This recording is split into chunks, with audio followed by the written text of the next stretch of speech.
Justice VR കൃഷ്ണയ്യരെ കുറിച്ചാണ് ഞാൻ സംസാരിക്കുന്നത്. ജസ്റ്റിസ് കൃഷ്ണയ്യർക്ക് ആമുഖമോ അവതാരികയോ പരിചയപ്പെടുത്തലോ ആവശ്യമില്ല. ഇംഗ്ലണ്ടിലെ ഇതിഹാസതുല്യനായ ന്യായാധിപനായിരുന്നു ലോർഡ് ഡെന്നിങ്.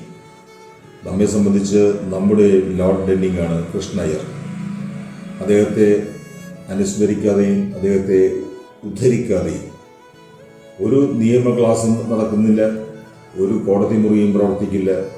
എന്നുമാത്രമല്ല, പൊതുസമൂഹത്തിൻ്റെ നീതിബോധത്തെ സംബന്ധിക്കുന്ന എല്ലാ വ്യവഹാരങ്ങളിലും വ്യാപാരങ്ങളിലും ജസ്റ്റിസ് കൃഷ്ണയ്യർ എപ്പോഴും പരാമർശിക്കപ്പെടാറുണ്ട്.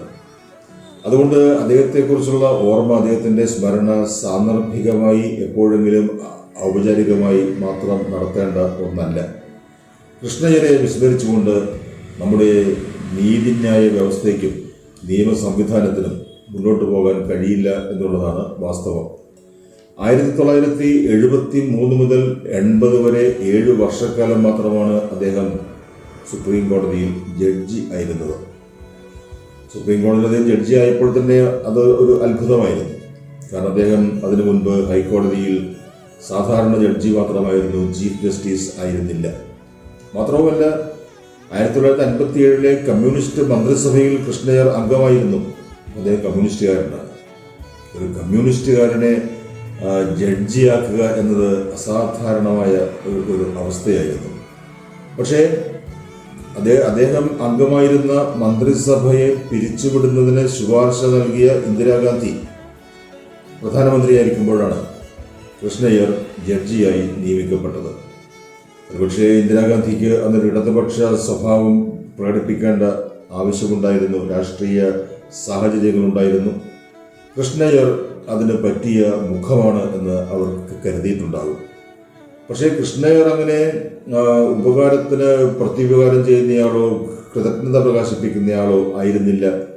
അദ്ദേഹം വ്യത്യസ്തനാണ് എന്ന് ഇന്ദിരാഗാന്ധിക്ക് ഏറെ താമസിയാതെ ബോധ്യമായി. അടിയന്തരാവസ്ഥയിലേക്ക് വഴി തുറന്നത് സുപ്രീം കോടതിയിൽ ഇന്ദിരാഗാന്ധിക്ക് കൃഷ്ണയ്യർ നൽകിയ ഒരു ഇടക്കാല ഉത്തരവ് ആയിരുന്നു എന്ന് നമുക്കറിയാം. ഇന്ദിരാഗാന്ധിയുടെ തെരഞ്ഞെടുപ്പ് അസാധുവാക്കിയ അലഹബാദ് ഹൈക്കോടതി വിധിക്കെതിരെയുള്ള ആ ഹർജിയിൽ ഇന്ദിരാഗാന്ധി പ്രതീക്ഷിച്ച ഉത്തരവ് ആയിരുന്നില്ല കൃഷ്ണയ്യർ നൽകിയത്. പലതരത്തിലുള്ള വ്യാഖ്യാനങ്ങൾക്കും വിമർശനങ്ങൾക്കും ആ ഉത്തരവ് കാരണമായിട്ടുണ്ട്. പക്ഷേ കൃഷ്ണയ്യരുടെ വിമർശകനായിരുന്നിട്ടുള്ള ഭരണഘടനാ പണ്ഡിതൻ HM സീറുവായിയുടെ അഭിപ്രായത്തിൽ അന്ന് കൃഷ്ണയ്യർ നൽകിയ ഉത്തരവായിരുന്നു ശരിയായ ഉചിതമായ ഉത്തരവ്. അങ്ങനെയാണ് നീതിബോധത്തോടെ ഭരണഘടന മനസ്സിലാക്കിക്കൊണ്ട് പ്രവർത്തിക്കുമ്പോൾ ഒരു ന്യായാധിപനിൽ നിന്ന് നല്ല ഉത്തരവുകൾ മാത്രമാണ് ഉണ്ടാകുന്നത്. മന്ത്രി ജഡ്ജിയായ കഥയാണ് കൃഷ്ണയ്യരുടേത്. സാധാരണ ജഡ്ജിമാർ വിരമിച്ചതിന് ശേഷം മന്ത്രിമാരായിട്ടുള്ള ധാരാളം ഉദാഹരണങ്ങൾ ചൂണ്ടിക്കാണിക്കാം. പക്ഷേ ഒരു മന്ത്രി, അതും കമ്മ്യൂണിസ്റ്റ് മന്ത്രിസഭയിലെ അംഗം, പിന്നീട് ജഡ്ജിയാകുക എന്നുള്ളത് അത് അസാധാരണമായ കാര്യം തന്നെയായിരുന്നു. കരുണ, അതായിരുന്നു കൃഷ്ണയ്യരുടെ ഫിലോസഫി. അതിന് സമ്പൂർണമായ ദർശനം, കരുണാർദ്രമായ സമീപനം ആയിരുന്നു. അദ്ദേഹം എപ്പോഴും ഉപയോഗിക്കുന്ന ഒരു വാക്കുണ്ടായിരുന്നു, ദരിദ്രനാരായണൻ. ദരിദ്രനാരായണന്മാരെയാണ് കൃഷ്ണയ്യർ ഓർമ്മിച്ചത്. മഹാത്മാഗാന്ധിയുടെ ഓർമ്മയും അത് തന്നെയായിരുന്നു. ദരിദ്രനാരായണന്മാർ ഈ രാജ്യത്തെ, അവർക്ക് വേണ്ടി, അവരാണ് ഈ ഭരണഘടനയുടെ ആമുഖത്തിൽ പറയുന്ന we the people of India എന്ന് പറഞ്ഞാൽ ഈ ദരിദ്ര നാരായണന്മാരാണ്. അവർക്ക് വേണ്ടിയാണ് കൃഷ്ണയ്യർ തൻ്റെ തൂലിക ചലിപ്പിച്ചത്. ബ്രിട്ടീഷ് ഇമ്പീരിയലിസം, അമേരിക്കൻ ക്യാപിറ്റലിസം, ഇതുകൊണ്ടൊക്കെ പണക്കാരൻ, the wealthy man controlled the resources of the nation, while really the poor man had no voice. So I thought we must have, every man has a right to vote, the poorest man has a right to vote. His voice must be heard. And so I decided that the poor man's voice shall be heard. And my interpretation was always the ill-thy, not the wealthy, the ill-thy man's voice was heard. I was more and more socialist. Ultimately, when I passed the law college, I was almost a convinced socialist in this country needs a socialist, not a capitalist republic. And as it turned out, the Constitution itself says the Indian Republic was to be a secular, socialist, democratic republic. And my ideas were exactly what were in the Constitution. So I delivered my judgment, which was in tune with the constitutional provisions in the preamble. അടിയന്തരാവസ്ഥയ്ക്ക് ശേഷം വലിയ തോതിലുള്ള മാറ്റം supreme കോടതിക്ക് സംഭവിച്ചു. അതെല്ലാം ചരിത്രത്തിൻ്റെ ഭാഗമാണ്. ആ പരിവർത്തനത്തിന്, ജനോന്മുഖമായ പരിവർത്തനത്തിന് വഴി ഒരുക്കിയ ജഡ്ജിമാർ, അതിൽ പ്രധാനി കൃഷ്ണയ്യർ തന്നെയാണ്. അദ്ദേഹത്തിനൊപ്പം PN ഭഗവതി ഉണ്ടായിരുന്നു, DA ദേശായി ഉണ്ടായിരുന്നു, O ചിന്നപ്പ റെഡ്ഡി ഉണ്ടായിരുന്നു. അങ്ങനെയുള്ള നീതിബോധമുള്ള, ആ നീതിബോധത്തെക്കാൾ ഉപരിയായി സാമൂഹികമായ ഒരു അവബോധമുള്ള ന്യായാധിപന്മാർ അക്കാലത്തുണ്ടായി എന്നത് അടിയന്തരാവസ്ഥയിൽ നമ്മുടെ സുപ്രീം കോടതി സമ്പാദിച്ച ദുഷ്പേരിന് ഒരു പരിഹാരക്രിയ എന്ന രീതിയിലാണ് ഞാൻ ഈ പേരുകൾ പരാമർശിച്ച ജഡ്ജിമാരുടെ പ്രവർത്തനം അന്നുണ്ടായത്. നമ്മുടെ സുപ്രീം കോടതിയുടെ ചരിത്രത്തിലെ അത്ര ശോഭനമല്ലാത്ത ഒരു അധ്യായത്തോടെയാണ് നമ്മുടെ സുപ്രീം കോടതിയുടെ ചരിത്രം ആരംഭിക്കുന്നത്. ഭരണഘടന നിലവിൽ വന്ന്, സുപ്രീം കോടതി നിലവിൽ വന്ന് പ്രവർത്തനം ആരംഭിച്ച് മൗലികാവകാശങ്ങളെ സംബന്ധിക്കുന്ന ആദ്യത്തെ കേസ് അവിടെ നൽകിയത്, ഹേബിയസ് കോർപ്പസ് ഹർജി, കരുതൽ തടങ്കൽ നിയമത്തിനെതിരെ നൽകിയത് AKG ആയിരുന്നു, AK ഗോപാലൻ. AK ഗോപാലന് അനുകൂലമായ വിധി നൽകാൻ അന്ന് 1950 സുപ്രീം കോടതിക്ക് കഴിഞ്ഞില്ല. പക്ഷെ പിന്നീട് എന്തുണ്ടായി? 25 വർഷം കഴിഞ്ഞപ്പോൾ, കാൽ നൂറ്റാണ്ടിന് ശേഷം മനേകാ ഗാന്ധിയുടെ കേസിൽ AK Gopalan versus state of Madras എന്ന കേസിൽ സ്വീകരിച്ച നിലപാട് സുപ്രീം കോടതിക്ക് തിരുത്തേണ്ടി വന്നു. അവിടെ നിന്ന് വീണ്ടും മുന്നോട്ട് പോയി. സുനിൽ ബത്ര, തടവുകാരൻ്റെ അവകാശങ്ങളെ സംബന്ധിക്കുന്ന കേസാണ്. അതുകൊണ്ട് തന്നെ കൃഷ്ണയ്യരുടെ ചരിത്ര പ്രസിദ്ധമായ സുനിൽ ബത്ര കേസിലെ വിധി, അത് തടവുകാരുടെ മാഗ്ന കാർട്ട ആയി അറിയപ്പെടുന്നു. അത് അദ്ദേഹത്തിന് മാത്രമേ കഴിയുകയുള്ളൂ. നമ്മുടെ ഭരണഘടന എന്നത്, അതിൽ അടങ്ങിയിരിക്കുന്ന ഹ്യൂമനിസം, മാനവികത, കമ്പാഷൻ, എമ്പതി, ഒട്ടേറെ കാര്യങ്ങളുണ്ട്. അത് മനസ്സിലാക്കി എടുത്ത് നിയമവ്യവസ്ഥയിൽ പ്രയോഗിക്കുന്നതിനുള്ള സർഗാത്മകത, ജുഡീഷ്യൽ ക്രിയേറ്റിവിറ്റി, അത് കൃഷ്ണയ്യർക്ക് മാത്രം ലഭിച്ച അനന്യസാധാരണമായ സിദ്ധിവിശേഷം ആയിരുന്നു. അങ്ങനെയുള്ള മഹാനായ ഒരു ജഡ്ജി നമ്മുടെ നാട്ടുകാരനായിരുന്നു എന്ന് ഉള്ള ആ ഒരു അറിവ് നമ്മെ സന്തോഷിപ്പിക്കുന്നുണ്ട്. Our task now is, can we produce a better world? Should we not produce a better world? And if we are to produce a better world, what does it mean? Family happiness, people living together in peace, security for everyone, no terrorism, this world harmony.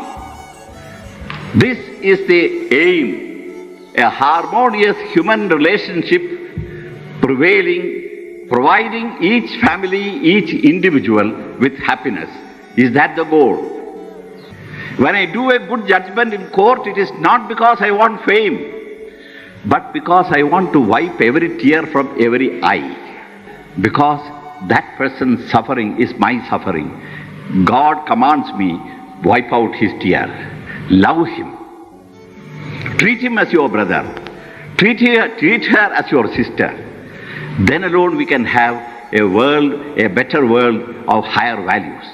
Krishna Iyer പല രീതിയിലും സവിശേഷതയുള്ള ആളാണ്. Lord ഡെന്നിങ്ങിനെ ഞാൻ പരാമർശിച്ചു. ഇന്ത്യയിലെ നമ്മുടെ Lord ഡെന്നിങ് ആയിരുന്നു കൃഷ്ണയ്യർ എന്ന് പറഞ്ഞു. പക്ഷെ അവർ തമ്മിൽ വലിയ വ്യത്യാസമുണ്ട്. ഡെന്നിങ്ങിനെ സംബന്ധിച്ച് അദ്ദേഹത്തിൻ്റെ സ്വന്തം ഭാഷയാണല്ലോ ഇംഗ്ലീഷ്. ആ ഇംഗ്ലീഷ് ഭാഷയെ ഏറ്റവും ലളിതമായി ഏതൊരാൾക്കും വായിച്ച് മനസ്സിലാക്കാൻ കഴിയുന്ന രീതിയിൽ ഉപയോഗിച്ചിരുന്ന ആളായിരുന്നു ഡെന്നിങ്. പക്ഷേ കൃഷ്ണയ്യരുടെ ഇംഗ്ലീഷ് വളരെ പ്രസിദ്ധമാണ്. അങ്ങനെ അനായാസം വായിച്ചു പോകാവുന്ന ഒന്നായിരുന്നില്ല. അതീവ ഗഹനമായ നിയമ തത്വങ്ങളും മാനുഷിക പ്രതിസന്ധികളും അവതരിപ്പിക്കുമ്പോൾ നിയമത്തിൻ്റെ മജസ്റ്റി അതിന് ഒത്തുപോകുന്ന ഭാഷ വേണം എന്ന നിർബന്ധവും കൃഷ്ണയ്യർക്കുണ്ടായിരുന്നു. അതുകൊണ്ട് വളരെ ദുർഗ്രഹവും ഗഹനവും കഠിനവുമായ ഭാഷയിലാണ് കൃഷ്ണയ്യർ തൻ്റെ വിധിന്യായങ്ങൾ എഴുതിയിരുന്നത്. അവിടെ അദ്ദേഹം അവതരിപ്പിക്കുന്ന ആശയങ്ങൾ അതീവ ലളിതമാണ്. ഭരണഘടനയുടെ ലെറ്ററിന് മാത്രമല്ല, സ്പിരിറ്റിന്, ചൈതന്യത്തിന്, അന്തസത്തയ്ക്ക് അനുസൃതമായ വ്യാഖ്യാനവും സമീപനവും വിശദീകരണവും ആയിരുന്നു കൃഷ്ണയ്യർ നൽകിക്കൊണ്ടിരുന്നത്. അതുകൊണ്ടാണ് കൃഷ്ണയ്യരെ നീതിയുടെ അവസാന വാക്കായി വിശേഷിപ്പിക്കുന്നത്. നീതിയുടെ കാവലാൾ, നീതിയുടെ സൂര്യൻ എന്നിങ്ങനെ നിരവധിയായ വിശേഷണങ്ങൾ കൃഷ്ണയ്യരെ കുറിച്ച് പലരും നടത്താറുണ്ട്.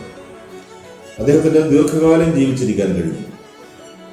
65-ാമത്തെ വയസ്സിൽ സുപ്രീം കോടതിയിൽ നിന്ന് റിട്ടയർ ചെയ്തതിന് ശേഷം 100 വയസ്സ് തികച്ചതിന് ശേഷമാണ് അദ്ദേഹം മരിച്ചത്.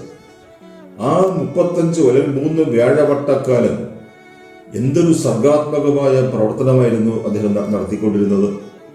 അദ്ദേഹത്തിൻ്റെ കൊച്ചിയിലെ വിനീതമായ ഭവനത്തിലേക്ക് നീതി തേടി നീതിയുടെ ശ്രീകോവിലിലേക്ക് എത്തുന്നത് പോലെയുള്ള തീർത്ഥാടനം ആയിരുന്നില്ലേ ജനങ്ങൾ നടത്തിക്കൊണ്ടിരുന്നത്. എല്ലാവരുടെയും പ്രശ്നങ്ങൾ അദ്ദേഹം മനസ്സിലാക്കുകയും അവയെ ഭരണകൂടത്തിന് മുന്നിൽ അതിശക്തമായി അവതരിപ്പിക്കുകയും ചെയ്തുകൊണ്ട് അദ്ദേഹം കടന്നുപോയി. അതുകൊണ്ടാണ് നീതിയുടെ അവസാന വാക്ക്, സമാശ്വാസത്തിൻ്റെ അപ്പസ്തോലൻ അല്ലെങ്കിൽ ദൂതൻ, നീതി സൂര്യൻ എന്നൊക്കെയുള്ള അതിമനോഹരമായ അർത്ഥവത്തായ വിശേഷണങ്ങൾ കൃഷ്ണയ്യർക്ക് നൽകിയിരിക്കുന്നത് അതുകൊണ്ടാണ്. ഏറ്റവും ഒടുവിൽ അദ്ദേഹത്തെ കേരള ഗവൺമെൻറ് നിയമപരിഷ്കരണ കമ്മീഷൻ അധ്യക്ഷനായി നിയമിച്ചു. ആ കമ്മീഷനിൽ ഞാനും അംഗമായിരുന്നു. എന്തൊരു കഠിനമായ അധ്വാനം ആണ് അദ്ദേഹം അക്കാലത്ത് നടത്തിയത്. അദ്ദേഹത്തിൻ്റെ ശുപാർശകൾ എന്നത് എല്ലാം ഉടൻ നടപ്പാക്കാൻ കഴിയുന്നതോ അല്ലെങ്കിൽ നടപ്പാക്കിയിട്ടുള്ളതോ അല്ല. പക്ഷേ നമ്മുടെ നിയമ വ്യവസ്ഥയെ എപ്രകാരമാണ് നവീകരിക്കേണ്ടത് എന്ന കാര്യത്തിൽ ഇനി വരുന്ന കമ്മീഷനുകൾക്കും നിയമനിർമ്മാതാക്കൾക്കും മാതൃകയോ സഹായമോ ആയിത്തീരുന്ന രീതിയിലുള്ള സമീപനം, ദർശനത്തിൻ്റെ വെളിപാട്, അതാണ് ആ കമ്മീഷൻ റിപ്പോർട്ടിൽ കൃഷ്ണയ്യർ നടത്തിയത്. അത്ഭുതകരമായ ജീവിതം ആയിരുന്നു കൃഷ്ണയ്യരുടേത്. അതുപോലെ ഒരാൾ ഇനി പെട്ടെന്ന് ഉണ്ടാവില്ല. കൃഷ്ണയ്യരെ സ്മരിക്കുമ്പോൾ ഇപ്പോൾ ഒരു പ്രത്യേക സന്ദർഭത്തിലുള്ള സ്മരണയാണെങ്കിലും ഞാൻ ആദ്യമേ സൂചിപ്പിച്ചതുപോലെ നമ്മുടെ അനുദിന ജീവിതത്തിലെ നിരന്തരമായ നിതാന്തമായ സ്മരണയായി ജസ്റ്റിസ് കൃഷ്ണയ്യർ നിലനിൽക്കുന്നുണ്ട്. അപ്രകാരം നിലനിർത്തുകയും വേണം. നീതിയുടെ തെളിഞ്ഞു നിൽക്കുന്ന ധ്രുവനക്ഷത്രമായിരുന്നു നമ്മുടെ പ്രിയങ്കരനായ ജസ്റ്റിസ് VR കൃഷ്ണയ്യർ.